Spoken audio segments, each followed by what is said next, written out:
Welcome to your Uncle Joe's Garage, outfitted by California Car Cover. Special guest today, Denny Tedesco. How you doing, Denny? I'm doing excellent. The man behind the Wrecking Crew movie and the books that have come out, an incredible book we've got right here, Yeah. Sound Explosion. We'll get into that in a minute. Your dad was Tommy Tedesco, a famous session man, but no one in the 60s knew what a session man was. No. Those were the musicians that would go into the studio and record the backing tracks for all the hits. Yeah. And the West Coast crew was the Wrecking Crew, the Right. best musicians there were. And it's a generational thing. When that was what, 10 years or so, they were the Wrecking Crew, 10, 15 years. Yeah. And then after that, it was the Section, Leland Sklar and Danny Kortchmar, and then the Carlton, Toto Boys, and all those guys. All those guys. It always moves along. But you grew up with your dad being a guitarist. Did you know what he actually did besides being? It's funny. No, I mean, yes and no. I mean, Dad went to work, but Dad went to work like every other dad. Mm-hmm. So if you don't know that it's different, it's not like we were hanging out with musician kids. My other friends their fathers were accountants or dentists or whatever. But my dad, instead of a drill and a hammer in the trunk, my dad had a classical guitar, he had a 12-string, and he had a banjo, mandolin, and a Telecaster. I mean, that's the difference. This started out as a project about your dad. Well, it was a project about the Wrecking Crew, the group of them. Well, it was the Wrecking Crew from the beginning. Oh, absolutely. Mm-hmm. It was never going to be about my dad or me or at all. What happened was, after a 30-minute cut, someone said, "Why are you cutting it like this?" I said, "What do you mean?" He says, "Why are you cutting this film the way you're cutting it?" And what he's trying to say is, he was calling me out. He says, you have an insight that none of us editors have or directors have.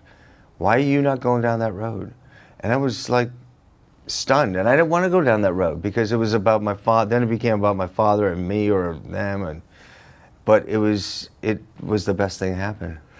In the course of putting together the movie about the Wrecking Yeah. Crew and the book Sound Explosion, both available right now, Right. and let me tell you, the DVD there's a full disc of bonus tracks. Well, in that, what's as well. that was the other thing that when we were cutting in 2006, my editor said, "You got to stop interviewing people because you can't put all these people on this film." And she was right. Claire was right. But I said to her, "But that's why God gave us DVDs." Yeah. You know, my focus was, I'm going to get everybody's story one way or another. If I use it here or use it there, I need to record it. Because I know what it was like. I lost my dad.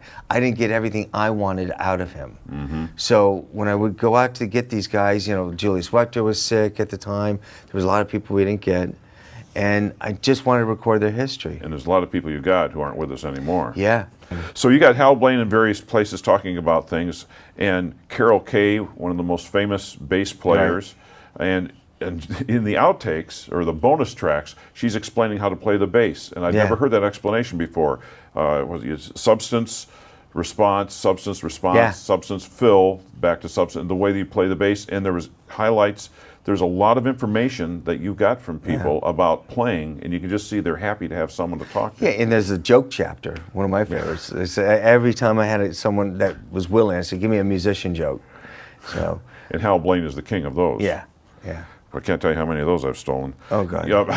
You also worked with people like Al Schmidt, the engineer, who worked with Sam Cooke. Yeah. And all these.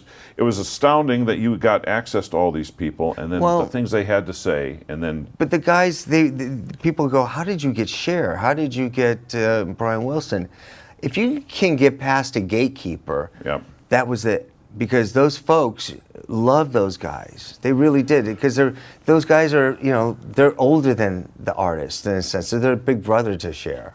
And things like the Beach Boys, once Brian Wilson realized that there were other musicians other than his band that could play and do better all the way along, that opened up a whole new world. Absolutely. There was someone, on one of those blogs said, "Well, the Beach Boys played 98% of the early stuff." Well, that's great. They did. Mm-hmm. It doesn't mean that they can't play.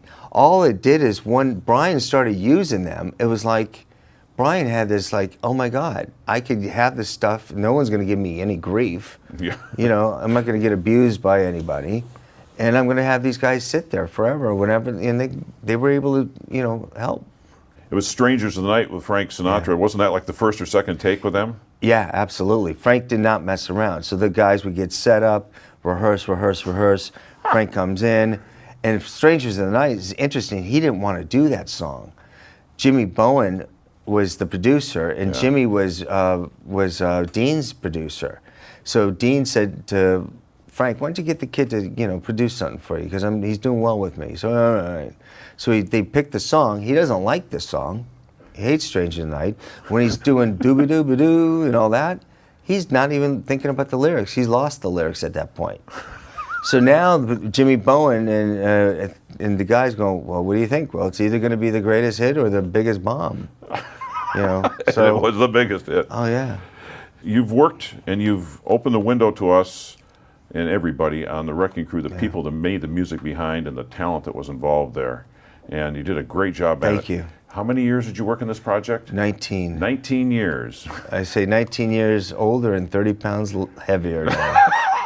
So You've brought a lot of joy to people's lives, though, and anybody who sees they this. brought a lot of joy to everybody's life. I mean, I watched this film play around the world, and listen, the film's great, whatever, but you don't have a film unless you have that music, and that music it brings tears to people's eyes because it brings back memories. Some of the best stuff there was. Yeah. The real thing. Yeah. Denny, thank you so much. Thank you so much. And congratulations. Thank you. Hey, I know that you, yes you, haven't been in the Uncle Joe's Garage yet, but I got some good news. We have created a mobile version of the Uncle Joe's Garage, thanks to our friends at Mike Thompson RV Superstores. Like they say, don't miss a moment. And don't miss the mobile Uncle Joe's Garage coming to a location near you.